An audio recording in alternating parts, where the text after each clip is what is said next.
Ron grew up in Austin, Texas, and his love for politics began very early. Growing up in civil rights, Ron had the pleasure of being the son of Willie Mae Kirk, and as a result got to know people like Ann Richards at a very early age. When we met, because he was always involved in politics, we did talk a lot about what is your interest in politics. And he always said that if he ever was going to do anything political, it would be running for mayor, always. He always felt that Congress was a place that one could not accomplish the goals that they could at a local level, that you could touch more people, you could impact more lives, you could create more opportunities by leading in a city. So it was always the mayor. It was always, he would want to be a mayor. I never imagined he would do it, but he did. There's a great quote from Michael Jordan that says, "Talent wins games, but teamwork and intelligence wins championships." And really, Ron Kirk is kind of the Michael Jordan of Dallas. Ron has an unbelievable ability to build coalitions and to reach compromise and to bring people into the tent. And that's a talent or skill that you can't learn. You have to be born with it. I remember sitting in the room when he was sworn in as the Secretary of State and being so proud of my young friend and thinking how wonderful that he had reached this pinnacle at such a young age. And I had no idea that that was only the beginning. I also remember that the governor of Texas was late to the swearing in and that Ron's mother wanted to know why she was keeping Ron waiting.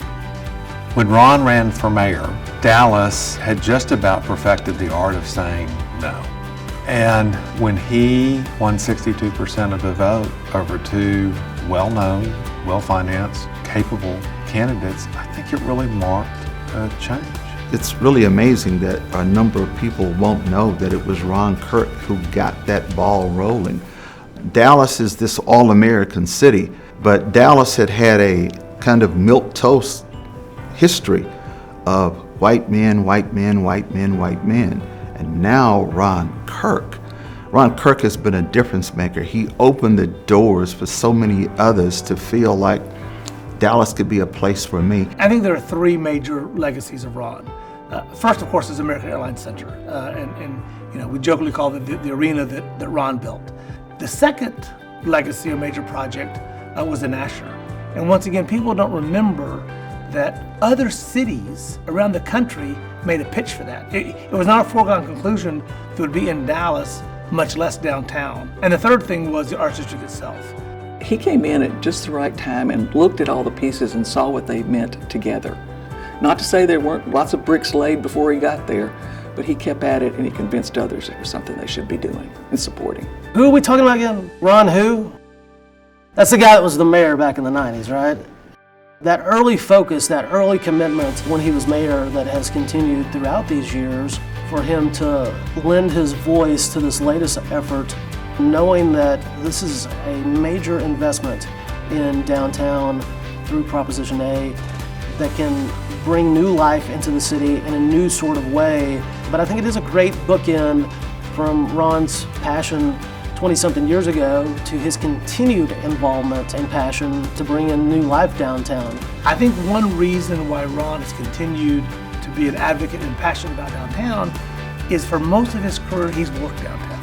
And the most recent proposition, which will help both Fair Park and the new convention center, is just another example of Ron's commitment to have a lively and exciting and active downtown, because it really is the kind of core to our business community.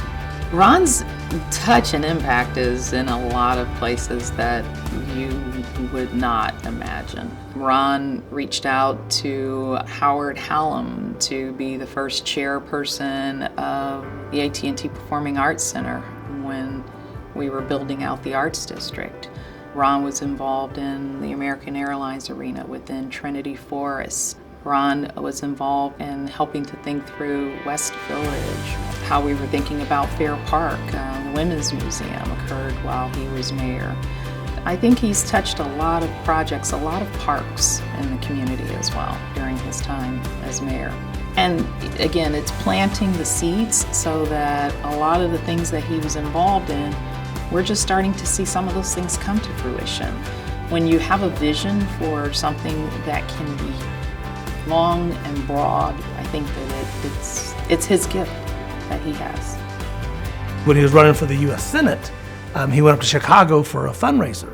And as the fundraiser was ending, he and his entourage were getting on an elevator to go back down. And somebody stuck their hand in the elevator.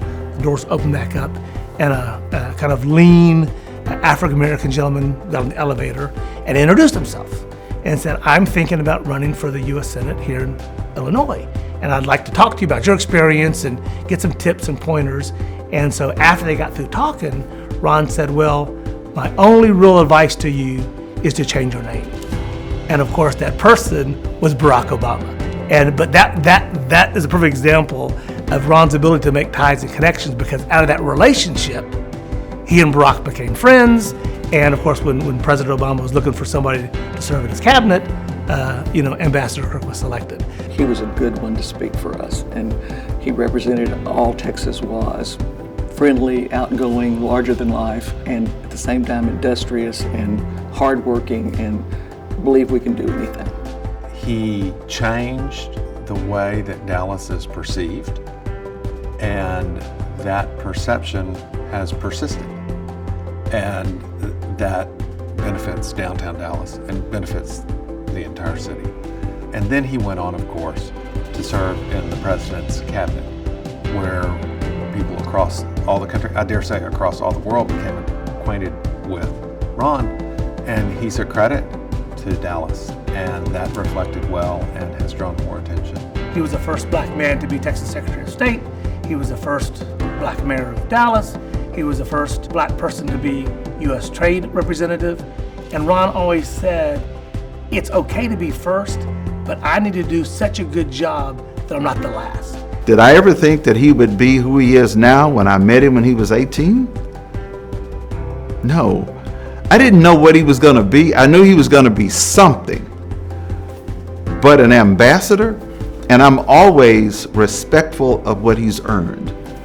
I know him as Ron, but I'm respectful of Mayor Kirk. I'm respectful of Ambassador Kirk. He earned those titles, but it's that history that he has that has made Ron so special. And I think that that is what has been something that has carried his legacy on even while he lives. And so the fact that he is being honored, I like the idea of him getting his flowers while he lives.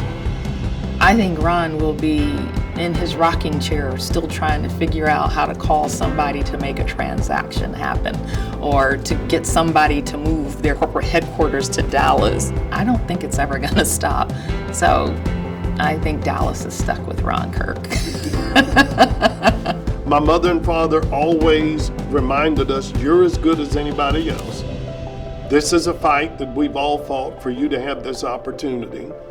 Don't F it up, but also don't get so big-headed to think that you're the first because you're special. We can lose sight of the fact each of us has the power to transform our lives. Get a good education, use your talent, work hard, and go apply your genius. You can still do that in this country. And that's a gift, a blessing as Americans that we need to remind ourselves. And if we want to keep that, I think then that will reflect itself in how we make our decisions politically. Elect people who believe in the goodness of our country, who believe in the goodness of each of us, who inherently understand I'm going to bring to the table a worldview colored by my life experiences, my background, my religion. That's okay if you see it differently and seek to find common ground. And that's what makes the city so special, is because that's what we do.